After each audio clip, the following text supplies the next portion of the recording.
Karena naga itu adalah binatang dan superior, saudara. Prinsip superior inilah yang digabung. Ya. Yang sebetulnya naga itu adalah dinosaurus.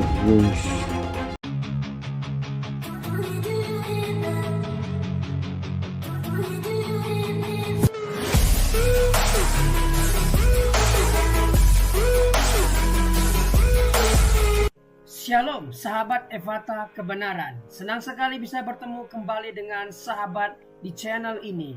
Saya berterima kasih karena sahabat sudah mampir dan mengikuti channel ini sampai hari ini. Saya berdoa kiranya Tuhanlah yang membalas dan memberkati kita semua. Channel Evata Kebenaran membahas khusus tentang tanda akhir zaman atau peristiwa-peristiwa yang akan terjadi di akhir zaman. Dalam bahasa teologianya adalah eskatologi. Kita akan belajar tentang akhir zaman dari berbagai sumber. Semoga channel ini boleh memberkati kita semua. Tidak perlu berlama-lama lagi, mari kita langsung saja mendengarkan khotbah tentang akhir zaman dari hamba Tuhan yang luar biasa ini. Namun sebelumnya, mari kita bersatu di dalam doa. Bapa di sorga, kami siap dibekali oleh kebenaran firman tentang nubuatan, tentang tanda-tanda akhir zaman, hal-hal yang akan terjadi di masa depan. Berikanlah kami kemampuan agar kami dapat mengerti rencana Tuhan atas kehidupan kami dan dunia ini. Ajar kami Tuhan agar kami mempersiapkan diri menghadapi hari-hari yang akan datang ini. Kami siap diberkati oleh hamba-Mu ini.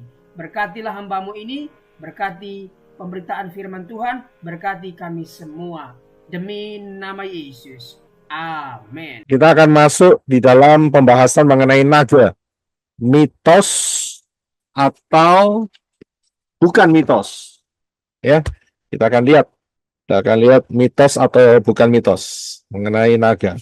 Nah, kalau kita lihat, semua mengalami hal yang sama untuk kita sekarang yang lahir ya di abad ini, abad ke berapa ini? Abad ke 20 atau 21 ini? Tolong saya dibantu. Kita ini abad berapa ini? 21. 21. Abad 21 ya. Ya, tapi saudara yang lahir tahun 1945, 1950 itu abad 20 berarti ya? Betul. Iya. Nah, saat saudara dan saya lahir di abad 20, apalagi 21 lebih canggih lagi. Ya. Mana yang kita lihat? Dunia mana yang kita lihat? Dunia yang bentuknya sebelah kiri atau dunia yang bentuknya sebelah kanan? Ya. Begitu kita dilahirkan di abad ke-20, maka kita sudah melihat semua teknologi dengan kecanggihannya saat itu. Ya. Beda dengan kalau kita dilahirkan 1000 tahun yang lalu, atau 2000 tahun yang lalu, atau 3000 tahun yang lalu. Ya. Hampir sama semua. Sejak dari tahun 0, perhitungan kejatuhan Adam dan Hawa, ya, sampai mungkin sekitar ya boleh dikatakan 500 tahun yang lalu itu hampir sama polanya. Nggak jauh beda sedikit lah. Ya.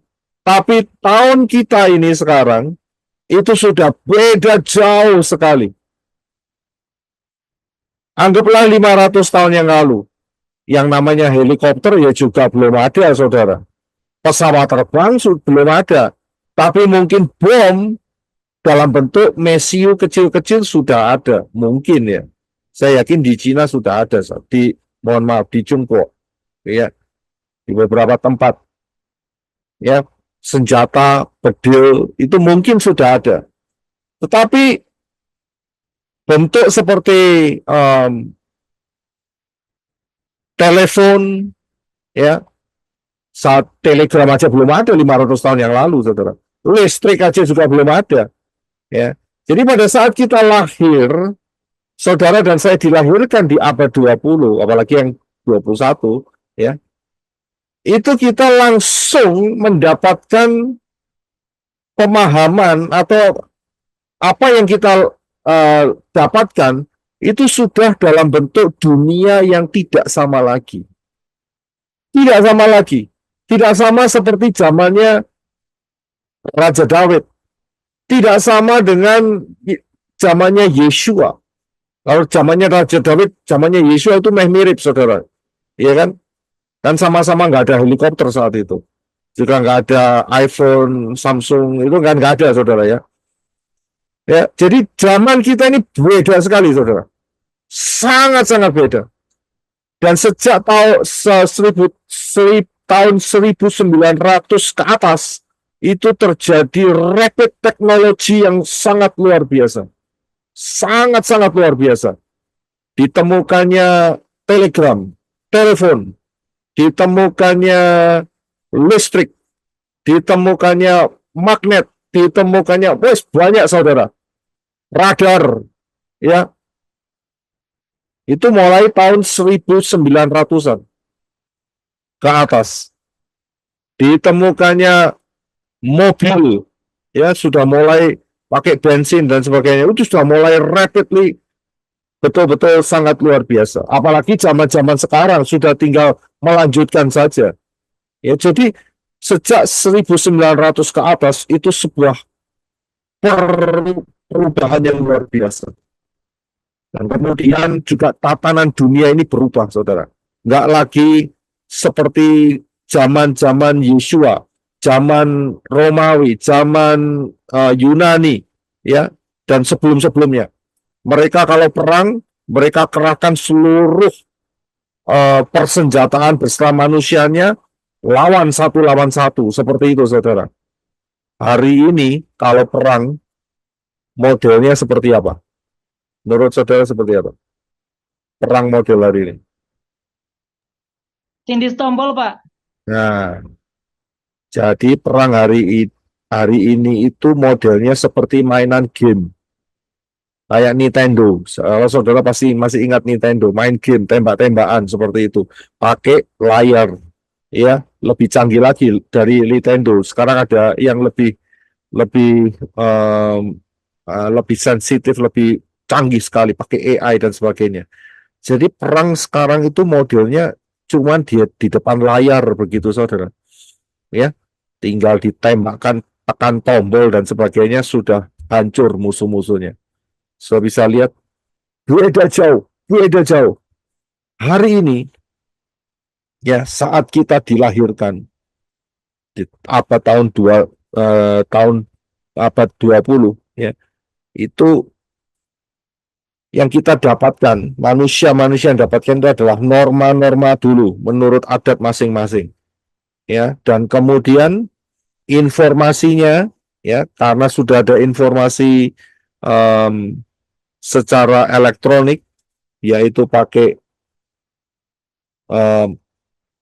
komputer dan juga sambungan internet, maka, ya, isu-isu dicari langsung keluar. Oh, ini ada zaman prasejarah, usianya miliar tahun, seperti itu, saudara. Kemudian informasi-informasi yang kita dapatkan juga berupa mitos-mitos, ya, termasuk mitos air bah, mitos Bahtera dan sebagainya. Dunia yang begitu kita lahir, kita lihat itu sudah ada yang namanya dunia magic, dunia sulap, itu sudah ada. Dan juga terutama dunia teknologi. Ya, teknologi sangat luar biasa. Dulu saya sempat mikir, wah, TV itu besar-besar. Ternyata mereka sudah memikirkan TV itu di telapak tangan. Dan hari ini kejadian.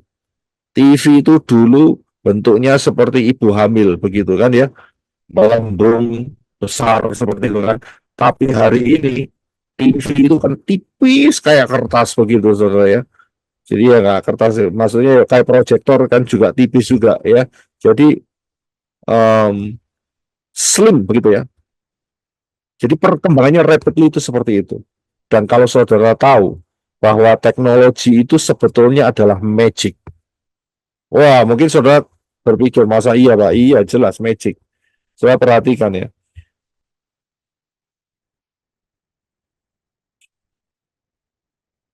Ada seorang yang namanya Arthur C. Clarke. Ya, dia itu dari England dan dia adalah orang yang uh, memikirkan hal-hal yang science writer seperti itu, saudara. Dia mengatakan, ya, saya kutip perkataannya dia. Dia berkata bahwa setiap teknologi yang cukup canggih tidak dapat dibedakan dari sihir. Ya, saya bisa lihat, ya, mungkin saudara merasa, oh sihir sendiri Pak. Teknologi. Coba saudara pikirkan, kalau zamannya Raja Daud, ya saudara ngomong, saudara bisa mundur 3.000 tahun yang lalu, ya, time travel ceritanya ya, tapi ya tidak mungkin saudara ya. Ini kira-kira saja. Dan saudara mengatakan, wait, Daud, Raja Daud, ya, nanti 3.000 tahun ke depan manusia akan bisa terbang. Menurut saudara, Raja Daud berpikir seperti apa? Atau mengatakan apa kepada saudara? Are you crazy? Are you crazy? Iya, apa kamu gila? Ya, manusia bisa terbang seperti burung. Saya yakin Daud bilang, mana mungkin? Udah itu di Kamil, ya kan? Tapi saudara bilang pasti 3.000 tahun lagi manusia pasti bisa terbang. Mana mungkin, itu magic. Manusia nggak bisa terbang, nggak punya sayap, jatuh bolak-balik, mana mungkin bisa terbang. Hari ini manusia banyak yang terbang, saudara. Saya bisa lihat banyak yang terbang. Bahkan ada yang lebih canggih lagi, pakai jet sedikit kecil di belakangnya bisa terbang, saudara. Ya, kayak magic. Kalau zamannya Raja Daud mikir itu ilmu sihir, bisa terbang itu. Saudara bilang, oh enggak ilmu sihir. Bahkan hanya pakai satu kelompok 200 orang sama-sama bisa terbang. Mana mungkin? Mungkin, saudara. Ya, saudara sudah bisa lihat sendiri karena kita hidup di dalam teknologi. Persis apa yang dikatakan orang tadi, yaitu si orang British tadi, yang mengatakan bahwa sebetulnya teknologi itu merupakan sihir. Ya, ya. Tapi untuk dibedakan hari ini memang sedikit ada perbedaan, saudara. Ya. Tapi kira-kira seperti itu, saudara. Ya, teknologi, bayangin saudara. Kalau Raja Daud dikasih tahu, Raja Daud, King Daud, tahu nggak nanti ya seluruh dunia itu bisa ngomong, bisa ketemu ya di dalam waktu yang bersamaan, ya kan? Raja Daud ngakak langsung, mana bisa? Lawang saya saja ngirim apa itu namanya, ngirim instruksi kepada si siapa itu, si Yoab, saya harus pakai kuda, saya harus pakai merpati, saya harus pakai orang suruhan, tulis surat sampai sana balik ke sini lagi, itu butuh berapa hari itu kalau mereka perangnya agak jauh, ya kan? Tapi saudara bilang sama Raja Daud, oh nggak perlu, nanti akan terjadi. Hari ini kita pakai Zoom, ya kan? Saudara yang jaraknya jauh, ya, ribuan kilometer ketemu sama saya hari ini, semua tempatnya nggak ada yang sama, saudara. Pencar-pencar semua, satu di Jawa Tengah, satu di Jawa Timur, satu di Sumatera, satu di Maluku, satu di NTT, di mana, di Oregon, di New Zealand, di Taiwan, di Hong Kong, di mana saja ketemu dalam waktu yang sama. Magic nggak, saudara? Magic, saudara. Ya, kalau dulu zaman Zoom belum ada, pakai yang namanya apa itu? Ilmu apa itu? Kalau mau ngirim pesan, ilmu apa? Pernah dengar nggak? Yang namanya ilmu telepati. Pernah dengar, Pak? Nah, itu ya kan, ilmu telepati. Jadi merem sebentar, ngirim pakai alam pikiran. Ya kan, ilmu telepati. Ya sebetulnya itu kecanggihan alam supernatural. Hari ini nggak usah telepati, pakai WA aja sudah ketemu, cepet loh. Ya kan, asal cellphone saudara nyala, sambungan internetnya juga nyala, ya, pulsanya juga dibayar, pasti dapat WA. Ya, WA-nya nggak berproblem, nggak mati, nggak macet, pasti dapat. Ya kan? Itu apa nggak telepati, saudara? Ya kan? Ya, luar biasa. Ya, jadi magic. Ya, itu sebenarnya teknologi. Ya, sekarang hari ini, saudara bisa nggak ya di Terawang? Bisa gampang di Terawang itu. Saudara tahu ilmu Terawang, ya, melihat apa yang sudah terjadi. Hari ini ada ilmu terawang, yaitu saudara pakai aja CCTV, itu kan ilmu terawang, saudara. Ya kan? Saudara ninggalin rumah, saudara pasangin CCTV, ya saudara bisa lihat, ya kan? Aktivitas-aktivitasnya kucing lewat, ya atau anjing lewat, atau apa, itu kan kelihatan semua. Itu kan ilmu terawang itu sebetulnya. Dan juga ada juga yang ilmu yang bisa melihat ya tembus pandang manusia itu bisa diterawang begitu. Ada hari ini. Ya, apa itu? Ya dokter-dokter pada punya semua. Yaitu rongsen. Ada X-ray, ada rongsen, ada CT scan, ada MRI. Wah, itu kelihatan semua saudara dalam saudara. Betul kan? Ini penyakitnya apa aja ketahuan semua saudara. Itu kan ilmu terawang juga itu. Ya, jadi itulah teknologi yang sangat luar biasa di tengah-tengah kita ya. Kita bersyukur sekali kita hidup di zaman yang sangat ajaib seperti ini ya. Nah, tapi ada hal yang tidak didapatkan ya pada saat kita lahir. Rata-rata ya, rata-rata tidak didapatkan. Apa yang tidak didapatkan? Yaitu adalah ini saudara. Kisah nyata Dafar Elohim dan bagaimana cara kerjanya. Ya. Nah, ini yang disembunyikan sama setan, saudara. Ya, ini yang disembunyikan sama setan. Setan selalu mengatakan Dafar Elohim itu hanya mitos. Ya, hanya mitos. Dan setan menipu dengan liciknya supaya kita tidak percaya akan cara kerja daripada Dafar Elohim. Nah, ini dia ya, cara kerja setan. Nah, saya akan fokuskan saja untuk masalah naga ya. Jadi ini adalah salah satu triknya setan. Ingat ya, triknya setan itu banyak sekali, saudara. Banyak sekali. Ya, banyak cabangnya, saudara ya. Nah, ini hanya salah satunya saja. Yaitu kita coba lihat dulu satu ayat sebelum kita masuk lebih lanjut. Di dalam Pengkhotbah 1 ayat 9. Pengkhotbah 1 ayat 9. Silakan, Brother. Terima kasih. Khotbah 1 ayat 9. Apa yang pernah ada, itulah yang akan ada. Dan apa yang pernah dibuat, itulah yang akan dibuat lagi. Dan tidak ada satu pun yang baru di bawah matahari. Iya, terima kasih. Ayat ini menyatakan apa yang pernah ada akan ada lagi. Dan tidak ada satu pun yang baru di bawah matahari. Maksudnya apa? Maksudnya adalah yang ada di bumi ini, di bawah matahari ini, ya, itu selalu berulang. Selalu berulang. Bedanya itu hanya teknologinya saja. Kemampuannya saja. Tetapi pada dasarnya itu sama. Ya, pada dasarnya itu sama. Karena itu, ya, kalau saudara lihat Menara Babel, peristiwa Menara Babel, kita sudah belajar ya Menara Babel ya di pelajaran time travel ya, saudara cari saja Menara Babel. Menara Babel itu ditiru ya oleh generasi-generasi selanjutnya. Dan mereka juga mendirikan menara-menara. Mereka mendirikan menara-menara. Karena kita tahu dari Menara Babel, maka terseraklah seluruh umat manusia. Ya. Tetapi ingat bahwa itu pun diulangi lagi oleh manusia dengan pembuatan menara-menara. Termasuk yang ada di Indonesia yang terkenal, yaitu Monas? Monas, Borobudur, Monas, Borobudur. Monas juga, kalau Monas itu adalah obelisk. Tahu obelis ya?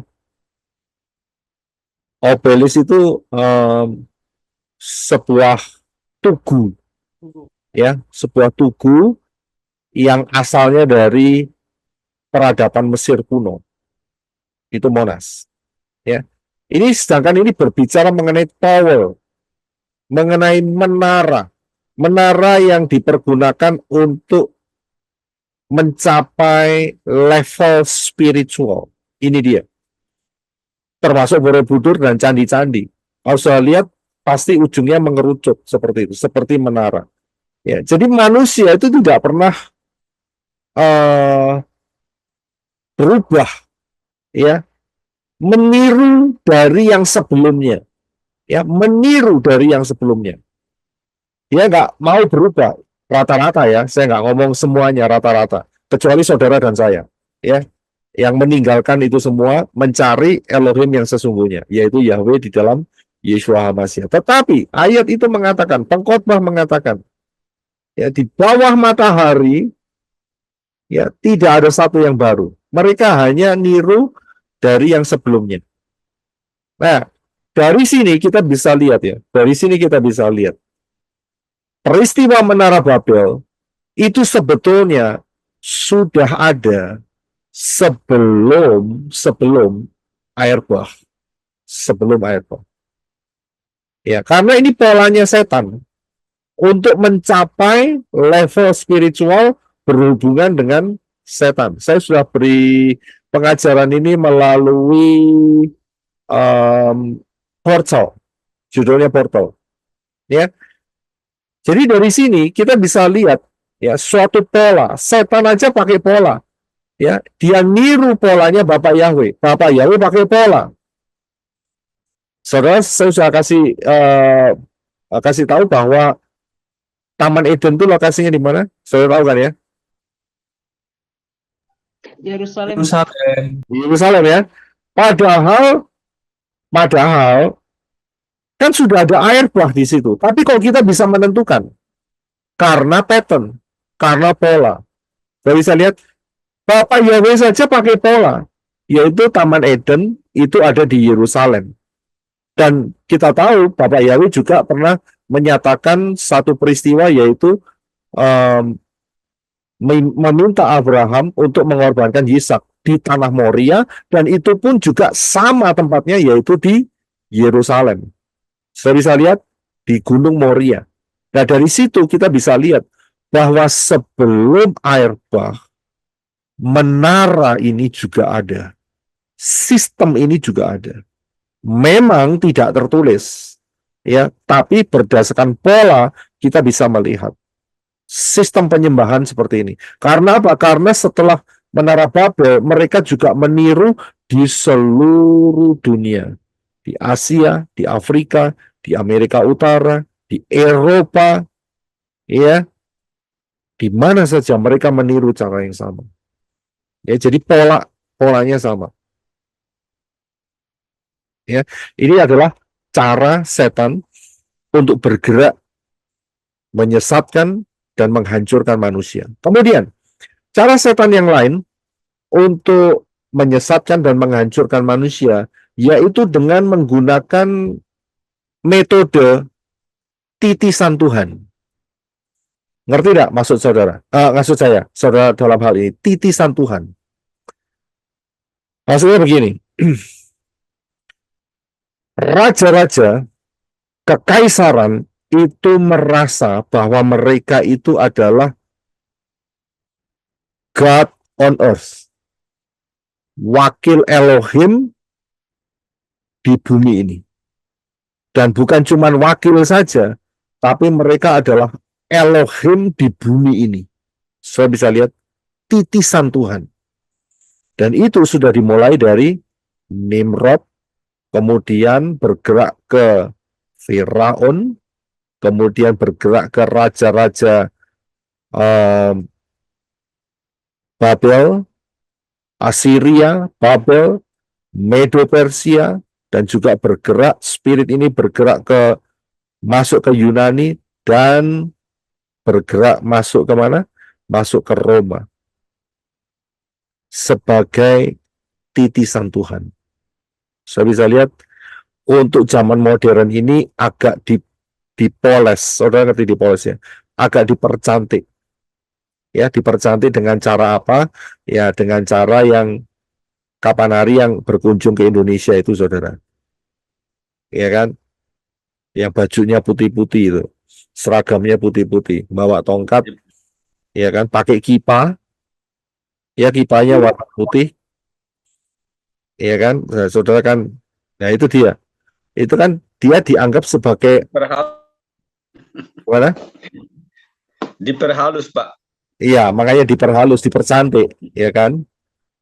Ya, dipercantik, saudara ya. Saya nggak tahu dia pakai topi ini nggak? Pakai topi apa itu mulut ikan nggak saat ke Indonesia? Tidak. Enggak, Pak. Pak. Enggak ya, enggak pakai ya. Cuman kipas Kipas, aja. Pak. Kipas aja, Ya. Pak. Pakai kipa ya.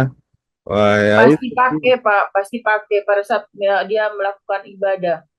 oh, pada saat di peribadatan mereka pakai ini ya, mulut ikan Iya ya. Pak, Oh, iya Pak. Pak.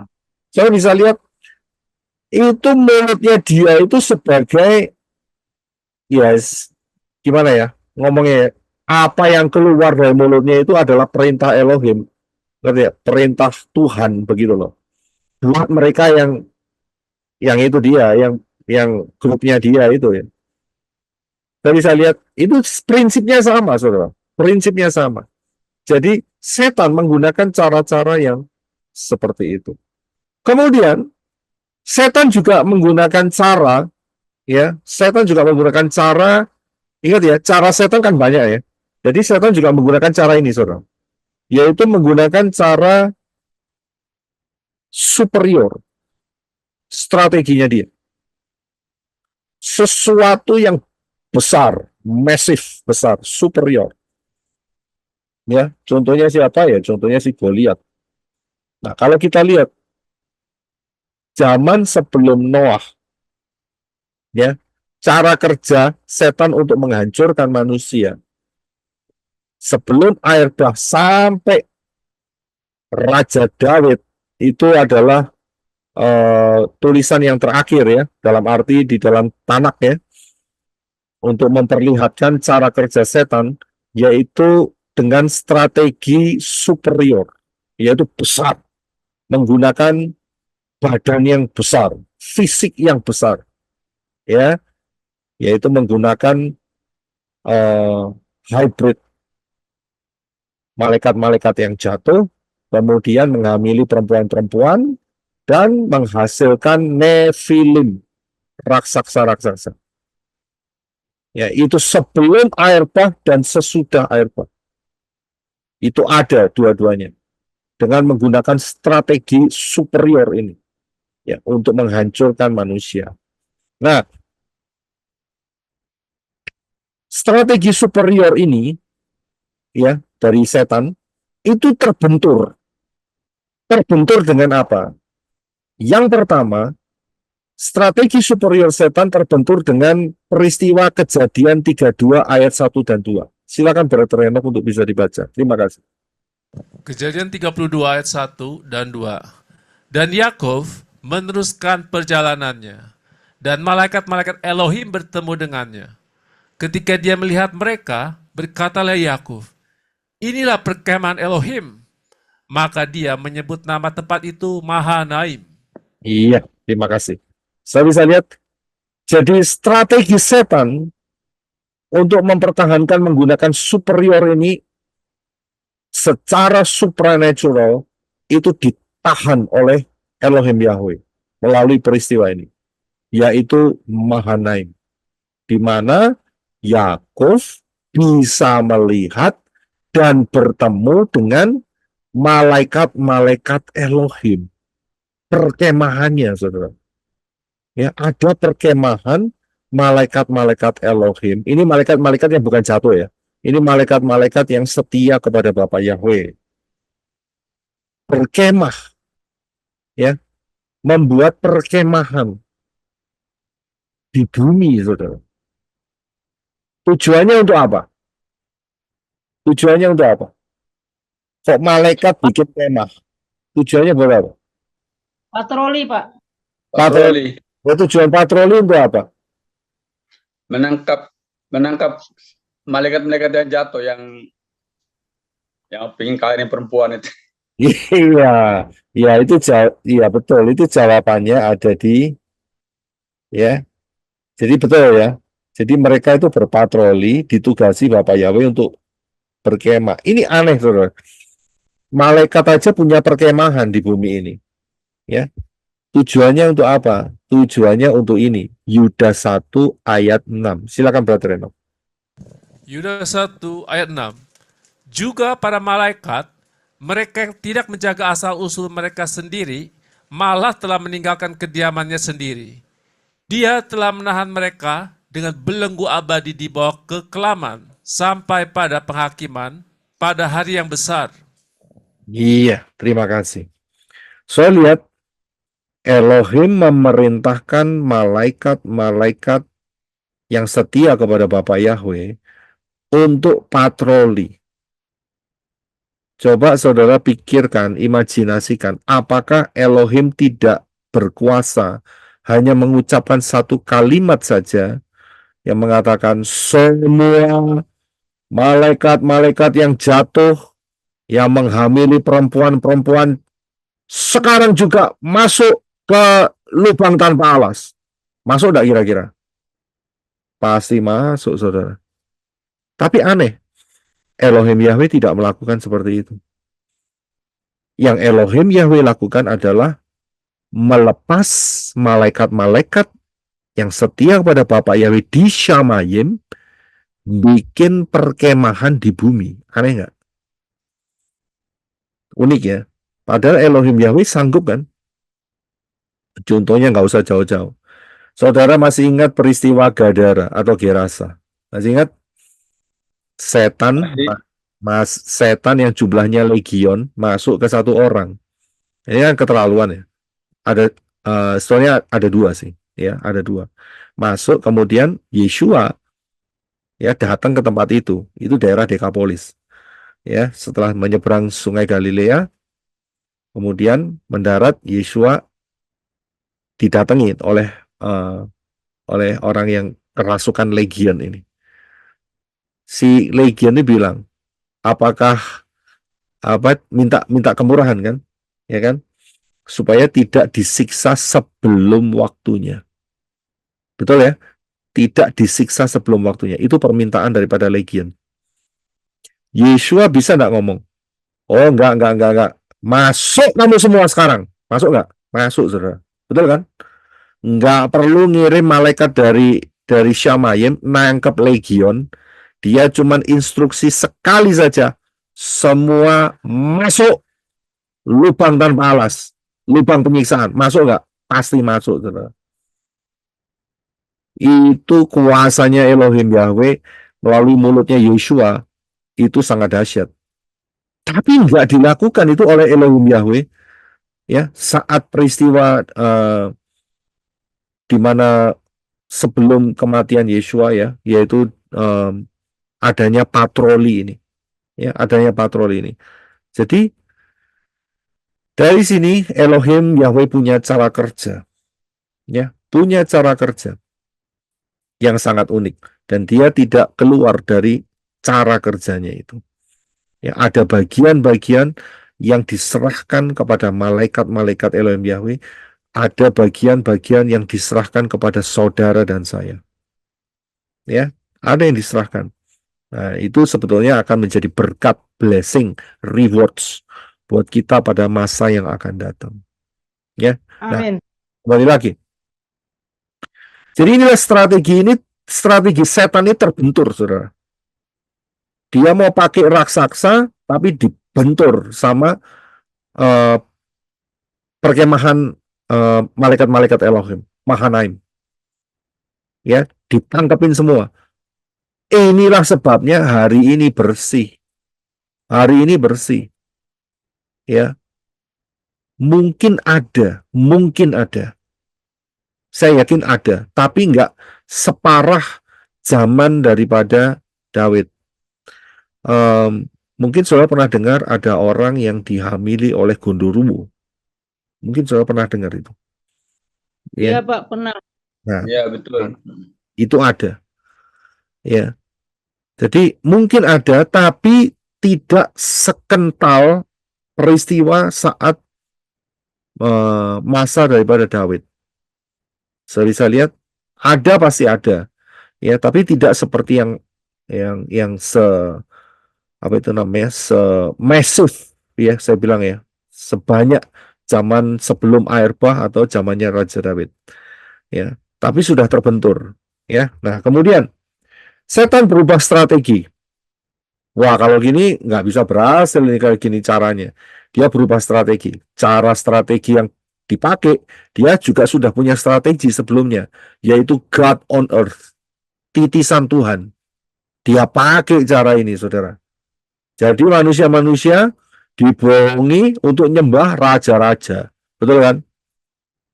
Dibohongi untuk nyembah siapa? Kaisar. Yang mereka katakan, mereka kaisar-kaisar atau raja-raja atau Firaun mengatakan, aku adalah dewa kekekalan. Seperti itu. Ya, sembah, suruh nyembah, saudara. Tapi ini pun juga akan terbentur. Ya, akan terbentur. Ya, dengan caranya yang akan kita lihat. Nah, sebetulnya ide God on earth ini, idenya dari mana, saudara? Siapa yang tahu? God on earth, idenya dari mana? Siapa yang mau coba untuk bisa jawab? Siapa yang bisa mendeteksi? God, Kucing menjilat, Lucifer, Pak. bukan, kucing menjilat. Bukan. Paus. bukan. Nimrod, Pak. Nimrod memang, tapi sebetulnya ya, kalau kita telusuri apa yang ada di bumi ini, itu sebelumnya di Syamayim itu sudah terjadi sesuatu. Sudah terjadi sesuatu. Jadi polanya itu sudah ada. Oke, siapa yang di sini bisa menjahit? Ada yang bisa menjahit? Tak apa-apa, saudara. Menjahit itu penting, saudara. Bisa menjahit? Oke. Ya, kalau saudara jahit, apa saudara langsung bikin baju seperti itu? Tidak. Saudara pasti akan bikin polanya dulu, bukan? Ya, bikin Iya. patronnya. Patronnya, betul ya? Patron. Patronnya pasti saudara lihat, saudara buat terlebih dahulu. Polanya, ukurannya, saudara lihat, polanya semua ada. Begitu selesai, saudara merasa itu fix, saudara bikin yang sesungguhnya. Tapi blueprintnya itu sudah ada. Saya lihat ya, bangun rumah itu juga seperti itu. Ada blueprintnya. Kita bisa lihat. Jadi dunia ini adalah pelaksanaannya. Blueprintnya itu sudah ada. Nah, blueprintnya daripada titisan Elohim, God on earth, itu dari mana idenya? Bapak Yahweh di dalam Yesua. Betul. Itu adalah ide Mesias. Itu ide Mesias.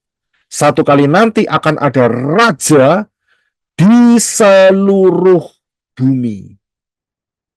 Yahweh lah namanya. Tapi kita tahu saat itu profesinya melalui Nabi Zakaria.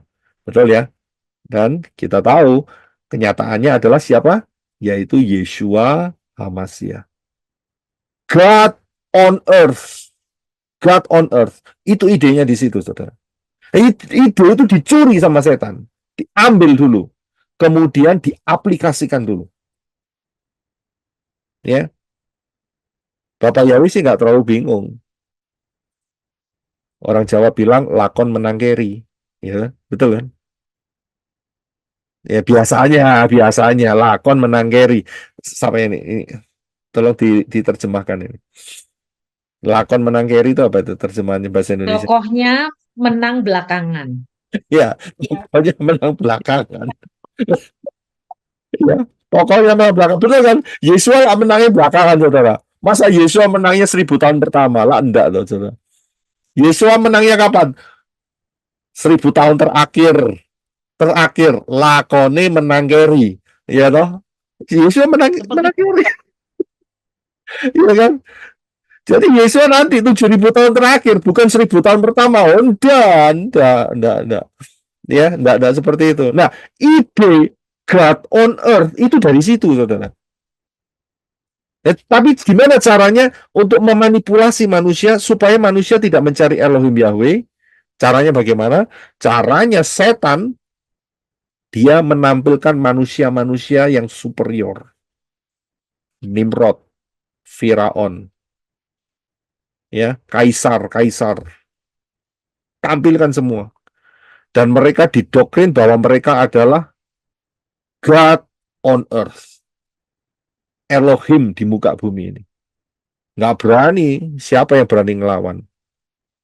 Saya bisa lihat. Dan kemudian itu juga diturunkan. Jadi anaknya, ya, anaknya nanti akan menduduki sebagai raja.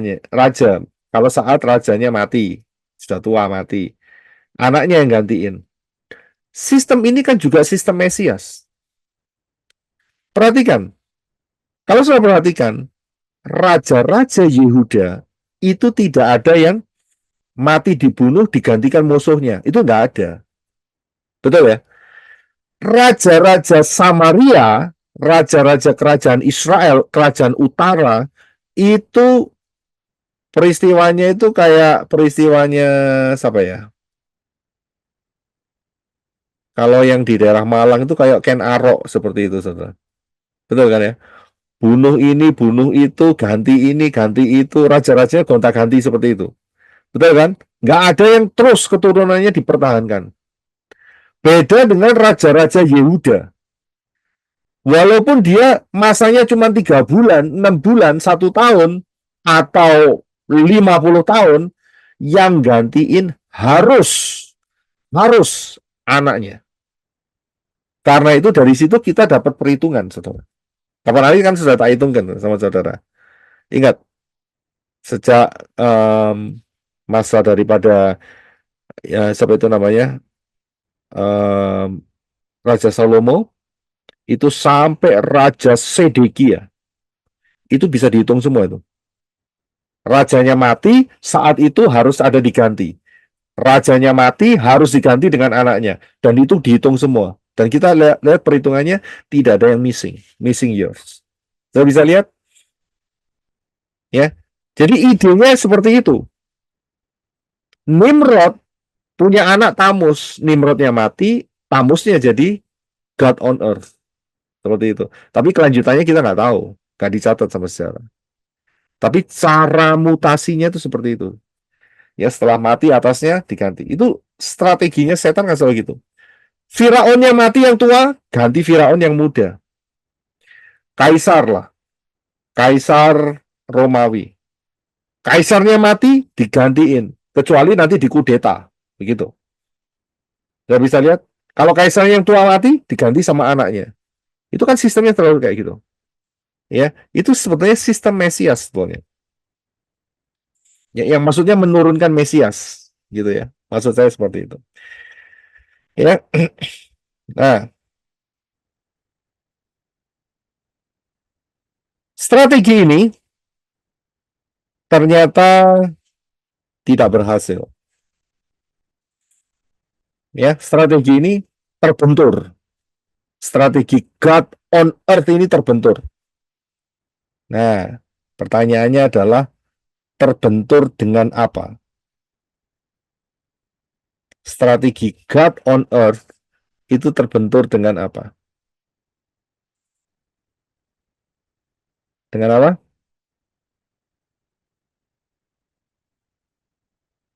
Ada yang mau coba berani untuk menjawab? Strategi God on earth itu terbentur.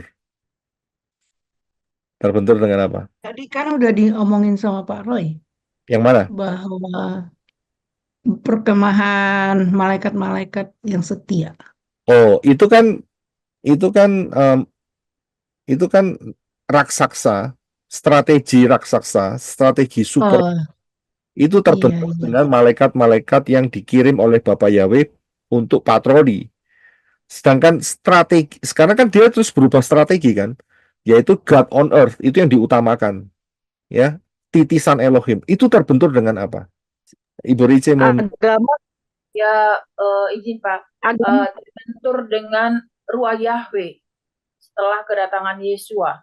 Karena setelah kedatangan Yesua tidak ada lagi sejarah mencatat bahwa adanya kaisar yang menyebut diri sebagai Tuhan, Pak. Karena di situ Ruah Yahweh sudah benar-benar bekerja melalui setiap anak-anaknya di bumi ini.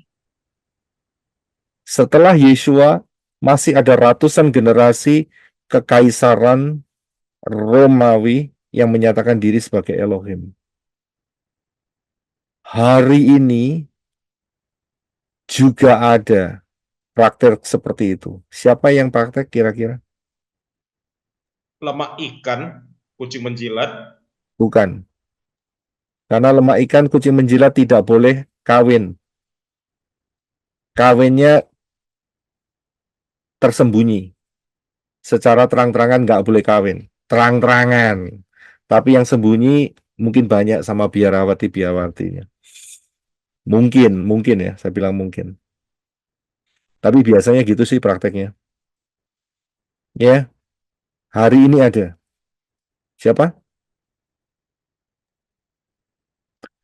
Kalau saudara lihat, Ante-ante Hamasiyah. bukan, Ante-ante anti Hamasiyah. bukan. Praktek ini masih ada. Ya, yang namanya Jong-un. Siapa itu? oh Korea Utara itu, North Korea, Kim Jong Un. Bener nggak? Itu Benar. kakeknya. Kakeknya jadi anaknya. Anaknya sekarang jadi cucunya kan? Bener nggak? Sistemnya sama nggak? Sama kan? Itu kan sebetulnya God on earth.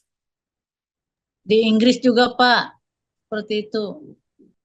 Tapi masalahnya kalau di Inggris itu sudah terbentur. Nah, ini dia. Ya, karena itu pertanyaannya apa? Strategi apa yang membuat strateginya setan itu tidak berjalan? God on earth ini. Di Inggris tidak seperti itu. Kalau di Korea Utara seperti itu. Betul kan? Kan nurun kan? Ya kan? Ini kan nurun ini. Apa yang membuat terjegalnya strategi titisan Tuhan? Perkembangan budaya dan teknologi, Pak. Budaya teknologi memang berkembang. Tapi yang satu ini, mungkin saudara tidak memikirkan, ya, bahwa strategi titisan Tuhan, ya, yang di Demokrasi, Pak. iya itu yang saya mau. Ini loh saudara, Gerindra, PDIP, Golkar, Nasdem, Partai Buruh, PKB, macam-macam dan selanjutnya. Ini yang membuat strateginya setan itu terbentur. Demokrasi. Saya bisa lihat, karena mereka tidak mau lagi menyatakan ini titisan Tuhan. Kalau enggak lah, zamannya Mojopahit sampai hari ini, saudara. Zamannya Sriwijaya sampai hari ini. Betul kan? Nah, akhirnya mereka melakukan urusan demokrasi, terbentur. Nah, dengan terbenturnya ini, setan mengubah strategi. Yaitu dengan, karena kita sudah masuk di dalam era zaman yang sangat-sangat modern sekali. Era teknologi. Setan mengubah semuanya itu dengan menggunakan kata mitos. Mitologi. Oh, itu mitos. Ya, sekarang kan sudah berubah, saudara. Mereka, setan-setan itu lebih halus lagi dengan menggunakan kata mitos. Ya, saudara perhatikan. Saya akan keluar sedikit, nanti masuk lagi. Buat kacamata manusia, bangsa-bangsa itu seperti manusia. Itu terbukti dari Raja Nebukadnezar yang bermimpi. Tetapi di mata Yahweh, ingat, di kacamata Yahweh atau di sudut pandang Yahweh, bangsa-bangsa ini seperti binatang. Saya bisa lihat. Singa itu bangsa apa? Yang di Daniel 7. Untuk singa, Babel. Beruang, Medo Persia. Medo Persia. Macan tutul, Yunani. Yunani. Saudara bisa lihat.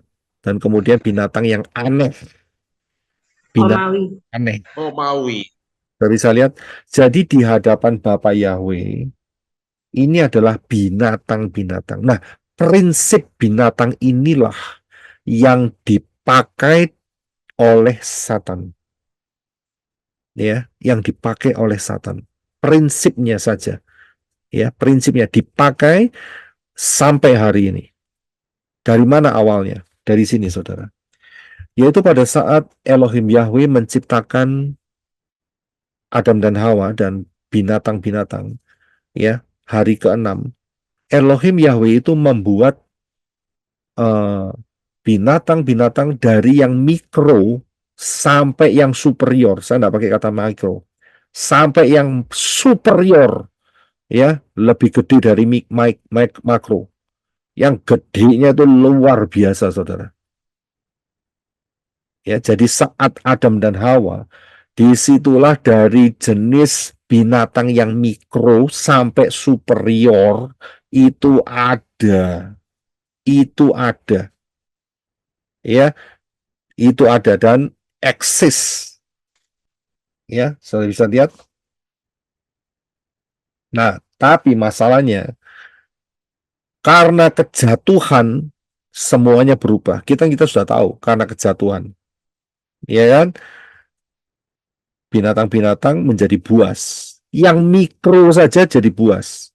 Yang makro juga jadi buas, yang superior juga jadi buas, saudara. Yang manusianya sendiri juga jadi buas kok. Ya kan, karena kejatuhan. Nah, prinsip binatang yang superior ini diambil oleh setan.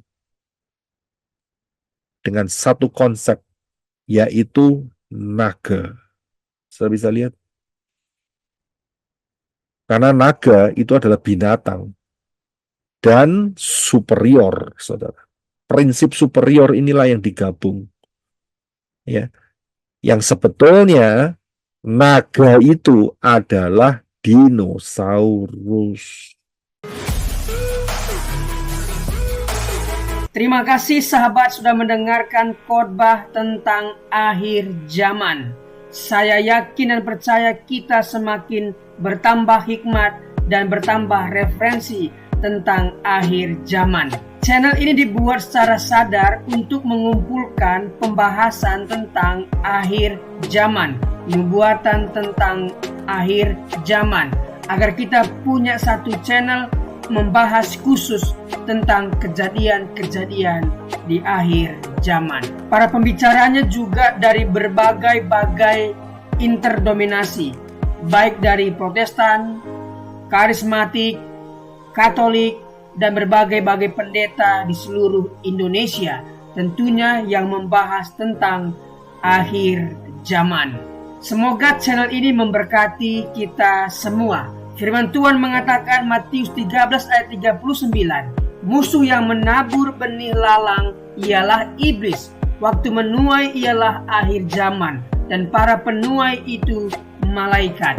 Matius 22:23-24. Pada waktu itu, jika orang berkata kepadamu, lihat, Mesias ada di sini, atau Mesias ada di sana, jangan kamu percaya, sebab Mesias palsu dan nabi-nabi palsu akan muncul, dan mereka akan mengadakan tanda-tanda yang dahsyat dan mujizat-mujizat, sehingga sekiranya mungkin mereka menyesatkan orang-orang pilihan juga.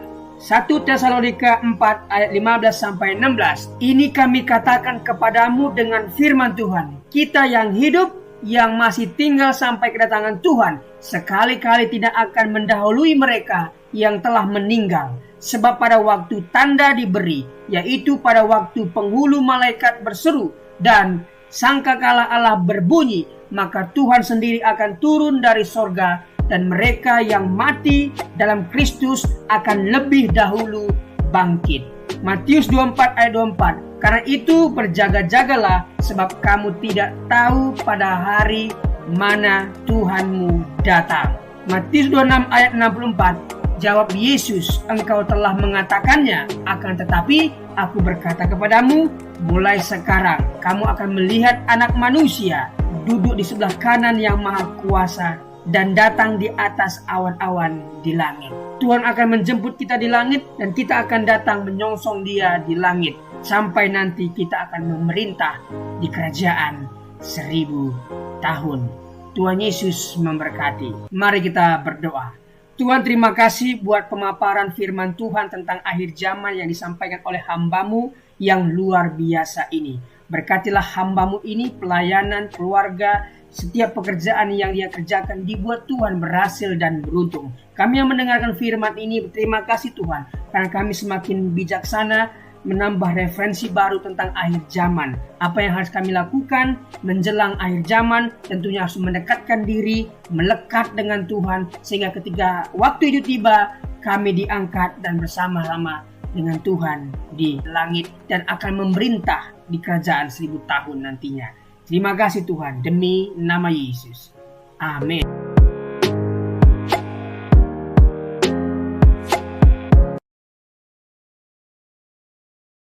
Nơi nào nào cho mình tắt lỗ để bởi sẩy bù phá y chẳng mày dầu nhá bù phá tê cháu trong sai liệu tê lưng tàu in nào nè tê cháu xin cồn tê cháu xin nè cho mình nói xin bay bài đi tròi đi dẫn đi quay à mày tu xin nào muốn tới cách xa tán tê nè cháu ngạo mày mòn chùi bù phá ao tê đọc lên nào tê cháu khai sĩ sẽ quay cha xin nào mà bài đi bây giờ cho mình cha xin nêu pin mãi với bài sa tan nhà bù phá cho mình không hay nào như vậy mình tin lúc tàu thằng này bây giờ đi tập sa tan và cha xin và cái một bù phá bay cho pin pan âm bay tối lầu càng thì pay mà thằng pay mặt bây ăn xây dựng cái lò miền pan play mà ní cho chơi miền bù phá cháu bù phá ní đi dùng chọc vần mà cháu ăn xây dựng cái lòวันใดจัดเตจะอยู่ไหนเตเจ้าเพียนำมากูต้องใส่ตูต้องใส่แต่ไปจะใจเหม็นเตเจ้าเหลวไปยาเตกูทันอีกไงไหนเตจะไอ้หญิงเตมันเจ้ากันผู้ชายแนวกันไม่ยังแนวเตเจ้ากันมานี่จะเจอกันไปป่ายเตcô cần phải lấy phải cô nên xây giá cái bây giờ bù phá tới cho cháu ăn xuân neo cần nhậu cái xây mà cho mày qua yêu tiền trang ăn xuân cái này mày cô mà nè mình ban này lại bù phá cho sang cần giá cô mà cái mình dân kiến nào mà ngày tôi này kinh tôi này cho ngày thay bây giờ in đâu cần mà bù phá hô si trong xây cần quay mấyวันnè tu pay tu satani pada kang ni tiจะเขานั่งเรามาไปลกกันหยาปุฟ้าติลาแบบตัวนี้กันหยาซ้อมตอนตัวกันซอยติมาตัวนี้กันหนาวไปยากันจะต้องไปกลางกินน้ำลงไปกินลงไปจะไม่ฝามละnhư vậy bố phá càng bố giá soi cần lòng mình thái đi vào nè bây giờ cần lòng mình phạm cho bố phá khát tuấn đấy như bố phá mình đã phạm nó mình soi cần lòng mình phạm soi miếu con căn này nào soi cho khát tuấn bay tổng nhà bạn nón phe với căn sung thu phe có bên này nó bây giờ quay cần lòng mình bố phá chảo màยิงผู้ฝ่ายเอานางเหล่านี้กันจูนำทางเบ็ดทายาในกันฝ่าไป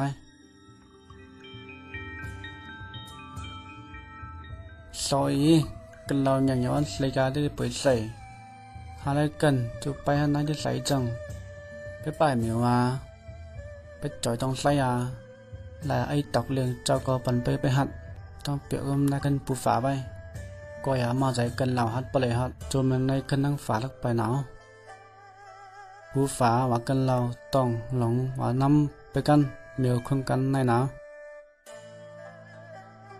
กว่าผู้ฝานี้ได้ยันใจหันนิ้นกันยังไงกันเราเหมือนไอ้หญิงได้มาเจ้าเปียได้จะให้อีหลอกตอกเตเยซูร้อนเสียใจมาเจ้าฝามกันเรา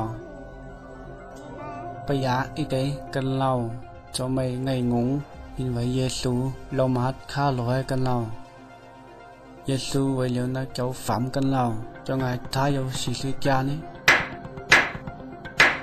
ông lúc thế mà sao phạm cần lâu bay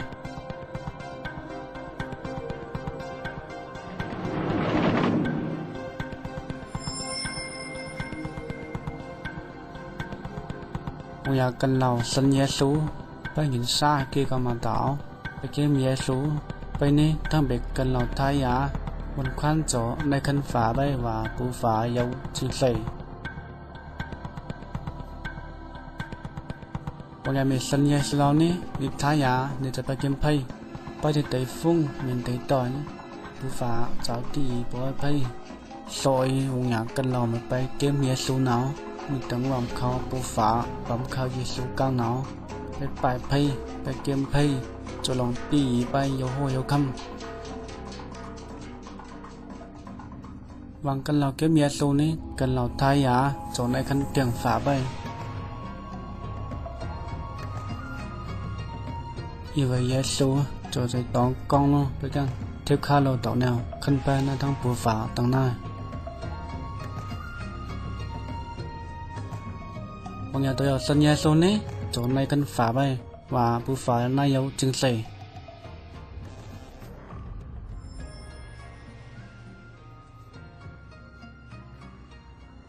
Terima kasih sudah melihat video pendek tentang rencana Allah untuk kehidupan manusia.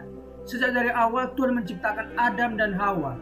Dia juga sudah merencanakan akan keselamatan manusia melalui pengorbanan anaknya yang tunggal. Tidak ada cara lain selain menerima Tuhan Yesus yang adalah jalan, kebenaran, dan kehidupan. Tidak ada seorang pun yang bisa bertemu dengan Bapa kalau tidak melalui Tuhan Yesus. Tuhan Yesuslah yang menjadi jembatan seperti video yang kita barusan lihat. Jadi rencana Allah itu sangatlah sederhana. Rencana keselamatan yang diberikan Allah sangatlah sederhana. Mari kita lihat artikel berikut ini. Rencana keselamatan Allah yang sederhana namun penuh kuasa. Hai kawan, saya akan mengajukan pertanyaan yang paling penting di dalam kehidupan ini. Kebahagiaan dan kesusahan Anda di masa akan datang bergantung pada jawaban Anda. Pertanyaannya adalah, apakah Anda sudah diselamatkan? Ini bukan pertanyaan tentang perbuatan baik Anda, bukan juga apakah Anda anggota gereja, tetapi apakah Anda sudah diselamatkan? Apakah Anda yakin akan masuk surga setelah meninggal dunia? Alkitab berkata bahwa untuk dapat masuk surga, seseorang harus dilahirkan kembali. Dalam Yohanes 3 ayat 7. Yesus berkata kepada Nikodemus, kamu harus dilahirkan kembali. Karena yang dilahirkan dari daging adalah daging, yang dilahirkan dari roh adalah roh. Dalam Alkitab, Allah memberikan rencana bagaimana caranya untuk dapat dilahirkan kembali, yang berarti diselamatkan. Rencananya sangat sederhana. Anda dapat diselamatkan hari ini juga. Bagaimana caranya? Langkah pertama, Anda harus sadar bahwa Anda adalah orang berdosa. Karena semua orang telah berbuat dosa dan telah kehilangan kemuliaan Allah. Roma 3 ayat 23. Karena semua orang lahir dengan hati yang berdosa, hati yang dari daging. Anda adalah orang berdosa dan terpisah dari Allah karena dosa. Sebab upah dosa ialah maut. Roma 6 ayat 23. Ini artinya pemisahan kekal dari Allah di dalam neraka. Manusia ditetapkan untuk mati hanya satu kali saja, dan sesudah itu dihakimi. Ibrani 9 ayat 27. Tetapi Allah sangat mengasihi Anda. Dia telah memberikan anaknya yang tunggal, Yesus, untuk menanggung dosa Anda dan mati untuk Anda. Dia, Yesus, yang tidak mengenal dosa, telah dibuatnya menjadi dosa karena kita, supaya di dalam Dia kita dibenarkan oleh Allah. 2 Korintus 5 ayat 21. Yesus harus meneteskan darahnya dan mati karena nyawa makhluk ada di dalam darahnya. Imamat 17 ayat 11. Tanpa penumpahan darah tidak ada pengampunan. Ibrani 9 ayat 22. Akan tetapi Allah menunjukkan kasih-Nya kepada kita oleh karena Kristus telah mati untuk kita ketika kita masih berdosa. Roma 5 ayat 8. Meskipun kita tidak dapat mengerti bagaimana caranya, Allah berkata bahwa dosa-dosa setiap orang yang percaya kepadanya telah dibebankan kepada Yesus dan Ia mati untuk kita. Dia dijadikan pengganti kita. Ini adalah kebenaran. Allah tidak dapat berbohong, kawanku. Sekarang Allah memberikan kepada manusia bahwa di mana-mana semua mereka harus bertobat. Kisah Para Rasul 17 ayat 30. Langkah kedua adalah pertobatan. Pertobatan ini adalah sunat hati. Kalau di perjanjian lama Tuhan minta Abraham, Kejadian 17, dan semua keturunannya disunat sebagai tanda perjanjian yang kekal. Makna rohaninya adalah dalam perjanjian baru Tuhan Yesus memperkenalkan tujuan dari sunat jasmani adalah sunat hati, yaitu secara rohani. Sunat jasmani dilakukan sebagai upaya memurnikan diri dan dari aspek medis dapat menghindari sejumlah sakit penyakit. Sunat hati secara rohani memurnikan hidup kita dari dosa dan maut. Yeremia 4 ayat 4 berkata tentang sunat hati supaya terhindar dari murka Allah. Perbuatan-perbuatan yang jahat adalah kehidupan yang tidak takut akan Tuhan, tidak hidup mengasihi Dia, dan tidak beribadah kepadanya. Sunat hati berarti bertobat dari kehidupan yang jahat dan menaati Tuhan. Mengatakan betapa baik, kuat, dan dahsyat, adil, dan kasih Tuhan hingga layak disembah oleh semua orang. Pertobatan harus disertai perbuatan. Cara berpikir di mana seseorang mengaku dan setuju bahwa ia orang berdosa di hadapan Allah dan mengaku serta menerima pengorbanan Yesus di kayu salib untuk setiap orang percaya. Dalam Kisah Rasul 16 ayat 30-31, penjaga-penjaga Filipi bertanya kepada Paulus dan Silas, "Tuan-tuan, apakah yang harus aku perbuat supaya aku selamat?" Jawab mereka, "Percayalah kepada Tuhan Yesus Kristus dan engkau akan selamat." Percayalah kepadanya sebagai seorang yang telah menanggung dosa-dosa Anda dan mati mengganti Anda, dikuburkan dan dibangkitkan kembali oleh Allah. Kebangkitannya memastikan bahwa orang percaya dapat yakin akan kehidupan kekal. Sesaat Yesus diterima sebagai juru selamat, kebangkitannya memastikan bahwa orang percaya dapat yakin akan kehidupan kekal sesaat Yesus diterima sebagai juru selamat. Tetapi semua orang yang menerimanya diberinya kuasa supaya menjadi anak-anak Allah, yaitu mereka yang percaya dalam namanya. Yohanes 1 ayat 12. Sebab barang siapa yang berseru kepada nama Tuhan akan diselamatkan. Roma 10 ayat 13. Barang siapa dalam kutipan di atas termasuk Anda diselamatkan bukan berarti mungkin atau dapat, tetapi pasti diselamatkan. Tentu Anda sadar bahwa Anda seseorang berdosa. Saat ini juga, dimanapun Anda berada, bertobatlah, serahkanlah hatimu kepada Allah dalam doa pengakuan dosa dan pertobatan yang sungguh-sungguh. Dalam Lukas 18 ayat 13, seorang yang berdosa berdoa, "Ya Allah, kasihanilah aku orang berdosa ini." Berdoalah, "Ya Allah, aku tahu bahwa aku adalah orang berdosa. Aku percaya bahwa Yesus telah menggantikan aku waktu Dia mati di kayu salib. Aku percaya bahwa penumpahan darahnya, kematiannya, penguburannya, dan kebangkitannya adalah untuk aku. Sekarang aku menerimanya sebagai juru selamatku.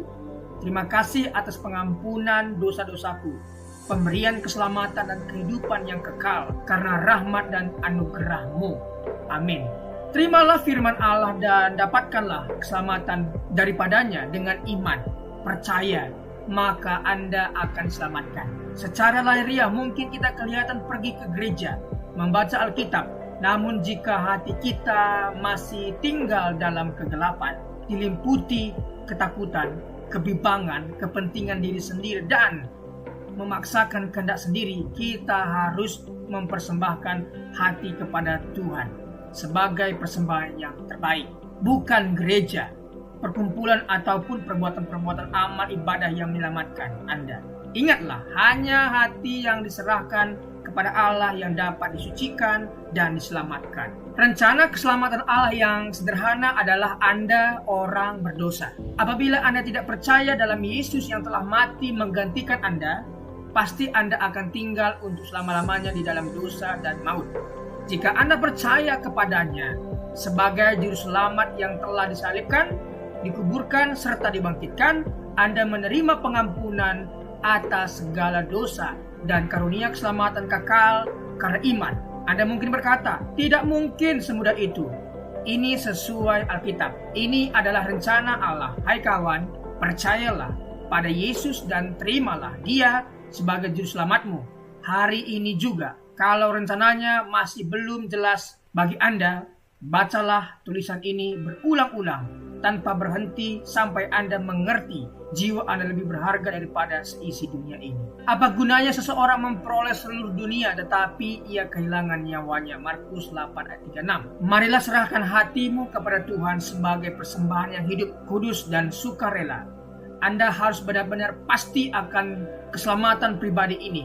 Apabila Anda kehilangan jiwa, Anda akan kehilangan surga dan kehilangan segala-galanya. Percayalah dan biarkanlah Allah selamatkan Anda saat ini juga. Kuasa dan kasih Allah akan selamatkan Anda. Tetapkan hati Anda dan perubahan cara pandang memungkinkan Anda untuk hidup sebagai orang Kristen yang selalu menang atas pencobaan. Pencobaan-pencobaan yang kamu alami ialah pencobaan-pencobaan biasa yang tidak melebihi kekuatan manusia, sebab Allah setia dan karena itu Ia tidak akan membiarkan kamu dicobai melampaui kekuatanmu. Pada waktu kamu dicobai, Ia akan memberikan kepadamu jalan keluar sehingga kamu dapat menanggungnya. 1 Korintus 10 ayat 13. Jangan bergantung pada perasaan Anda. Perasaan itu selalu berubah. Berdirilah pada janji-janji Allah. Janji-janji Allah tidak pernah berubah. Setelah Anda selamat, ada 3 hal yang perlu dilakukan setiap hari untuk pertumbuhan iman. Berdoa, berbicara kepada Allah, baca Alkitab, biarkanlah Allah berbicara kepada Anda, dan Anda berbicara bagi Allah. Dan perlu dibaptis air sesuai ketaatan Anda pada Tuhan Yesus Kristus sebagai kesaksian dan demonstrasi imanmu. Dan kemudian bergabung secepatnya dengan gereja yang mengajarkan Alkitab sebagai firman Allah. Jadi janganlah malu bersaksi tentang Tuhan kita. 2 Timotius 1 ayat 8. Setiap orang yang mengakui aku di depan manusia, aku juga akan mengakuinya di depan Bapakku yang di sorga. Matius 10 ayat 32. Amin. Itulah tadi rencana keselamatan Allah yang sangat sederhana. Yang pertama, kita harus sadar bahwa kita orang berdosa. Yang kedua, kita harus bertobat, meninggalkan yang lama dan beralih kepada Tuhan, dan berdoa untuk menerima Yesus sebagai Tuhan dan Juru Selamat kita. Dan setelah melakukan ini, ada 3 hal lagi yang kita harus lakukan, yaitu berdoa, berbicara kepada Tuhan, apa yang menjadi pergumulan kita. Yang kedua, baca firman, mendengarkan Tuhan berbicara lewat firman kepada kita. Kemudian kita berbicara kepada Tuhan. Yang ketiga adalah bersaksi. Jangan malu bersaksi. Setelah engkau diselamatkan oleh Tuhan, bersaksilah. Saksikan imanmu kepada semua orang. Siapa yang malu mengakui Tuhan Yesus di depan umum, maka Yesus pun akan malu mengakuimu di depan Bapa. Jadi saksikan kuasa keselamatan yang Tuhan berikan kepadamu. Terima kasih. Tuhan Yesus memberkati.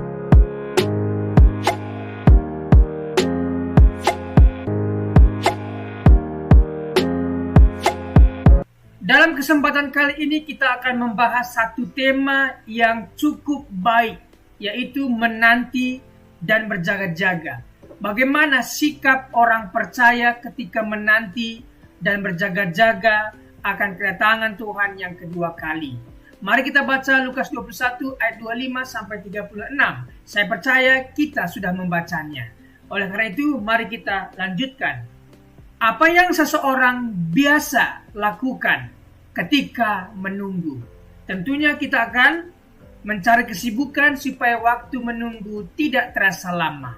Kesibukan di sini pun bukan hal-hal yang tidak menguntungkan Tuhan, tetapi kesibukan yang menguntungkan Tuhan dan menguntungkan diri kita di masa depan, yaitu berbuat sesuatu yang baik untuk Tuhan. Apa yang kita lakukan ketika menunggu jemputan? Apa yang akan kita lakukan ketika tunggu ibadah mulai? Tentunya kita harus melakukan sesuatu, bukan bersungut-sungut. Orang Kristen adalah orang yang menanti. Menanti apa? Menanti kedatangan Kristus kedua kalinya. Orang yang setia sampai akhir dan tidak murtad, dan menunggu kedatangan Tuhan yang kedua kalinya, Tuhan sudah sediakan yang namanya mahkota bagi mereka yang menantikan kedatangan Tuhan kedua kalinya. Kedatangan Kristus akan segera terjadi, artinya pasti akan terjadi. Jadi, mari kita lihat Matius 24 ayat 19 dan Wahyu 1 ayat 1. Matius 24, segera sesudah siksaan pada masa itu, matahari akan menjadi gelap dan bulan tidak bercahaya, dan bintang-bintang akan berjatuhan dari langit, dan kuasa-kuasa langit akan goncang. Apa kata segera di situ? Kita akan dalami. Wahyu 1 ayat 1, inilah wahyu Yesus Kristus yang dikaruniakan Allah kepadanya, supaya ditunjukkannya kepada hamba-hambanya apa yang harus segera terjadi. Makna segera bukan menunjuk 5 menit lagi, segera seperti guru, dosen mengatakan kepada siswa atau mahasiswanya, segera kumpulkan. Bukan itu. Tetapi segera di sanalah kedatangan Kristus yang segera berarti, pertama, pasti terjadi. Itu pasti terjadi, Alkitab sudah mencatat dan pasti terjadi. Kedua, tidak ada seorang pun yang tahu waktunya. Tidak ada, oleh karena itu kita harus menanti dan berjaga-jaga. Ketiga, tidak ada seorang pun yang dapat melarikan diri ataupun luput. Siapapun kita akan tetap dihukum atau diberikan ganjaran yang baik. Pertama, tanda-tanda kedatangan anak manusia. Mari kita dalami apa tanda-tanda dan kenapa Tuhan memberikan tanda. Meski tidak ada yang tahu kapan waktunya, tetapi akan ada tanda-tanda sebelum itu terjadi. Lukas 21 ayat 25 sampai 26. Dan akan ada tanda-tanda pada matahari dan bulan dan bintang-bintang, dan di bumi bangsa-bangsa akan takut dan bingung menghadapi deru dan gelora laut. Orang akan mati ketakutan karena kecemasan berhubung dengan segala apa yang menimpa di bumi. Sebab kuasa-kuasa langit akan goncang. Penguasa-penguasa yang ada di langit akan goncang. Tanda kedatangan Kristus sudah dinubuatkan oleh para nabi. Tanda kedatangan Kristus dan penghukuman orang fasik bisa dibaca Yesaya 13 ayat 9 sampai 11. Sungguh hari Tuhan datang dengan kebengisan, dengan gemas, dan dengan murka yang menyala-nyala, untuk membuat bumi menjadi sunyi sepi dan untuk memunahkan daripadanya orang-orang yang berdosa. Sebab bintang-bintang dan gugusan-gugusan di langit tidak akan memancarkan cahayanya.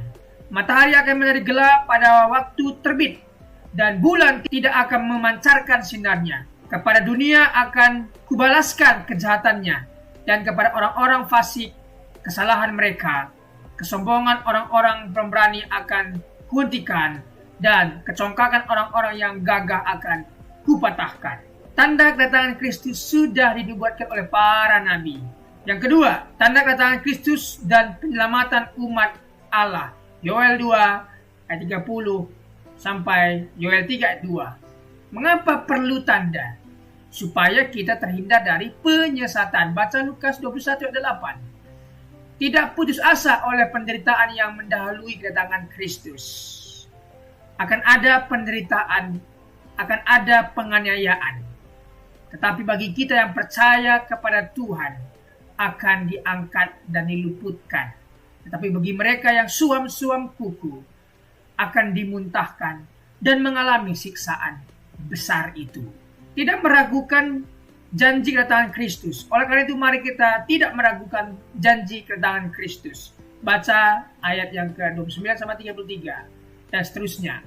Setelah tanda-tanda terjadi, Yesus datang kedua kali. Haleluya. Perbedaan dengan kedatangannya yang pertama. Ya, dia lahir sebagai manusia kedatangan yang pertama. Dilahirkan dari perawan Maria. Sederhana dan kehinaan seorang hamba. Tetapi kedatangannya yang kedua kalinya berkuasa dan kemuliaan seorang raja. Kedua, kedatangan yang pertama dihukum karena dosa manusia. Kedatangan yang kedua datang untuk menghukum manusia yang berdosa dan tidak bertobat. Aplikasinya, tidak percaya kepada orang-orang yang mencoba meramal atau menentukan waktu kiamat. Yang kedua, ketika melihat tanda, kita semakin yakin mengenai kedatangan Kristus. 3. Sebagai orang percaya, kita bersukacita menyambut kedatangan Kristus karena ia datang untuk menyelamatkan. Selanjutnya, sikap menanti kedatangan anak manusia itu. Bagaimana sikap kita? Mari kita baca Markus 13 ayat 32. Saya percaya sahabat sudah membacanya. Tidak seorang pun yang tahu. Malaikat tidak tahu. Yesus sebagai manusia tidak tahu. Mengapa Allah tidak memberitahu kepada kita mengenai kedatangan Kristus yang kedua kali? Allah tidak memberitahu supaya, pertama, menumbuhkan di dalam diri kita sikap hamba yang benar, berjaga-jaga selalu. Seperti majikan yang akan pulang ke rumahnya. Tentunya hambanya atau pembantunya pasti berjaga-jaga untuk menanti majikan itu. Itulah maksudnya. Kita harus berjaga-jaga dan juga terus menanti kedatangannya. Hamba sejati dan hamba palsu akan diuji di dalam kesediaannya untuk selalu berjaga-jaga. Fokus pada tanggung jawab dan pekerjaan yang Allah perintahkan. Kenapa Tuhan tidak beritahu kedatangannya? Agar kita fokus pada tanggung jawab dan pekerjaan yang Allah perintahkan kepada kita. Karena kita tahu zaman dulu, yaitu zaman Paulus, ketika dikatakan Tuhan Yesus akan datang kedua kali, dan jemaat saat itu sudah tidak mau kerja lagi, dan semua mereka menunggu. Bukan itu yang dimaksud. Aplikasi apa yang kita bisa ambil dari bagaimana berjaga-jaga? Ayat 34 sampai 36. Jangan syarat dengan pesta pora, kemabukan dan kepentingan duniawi.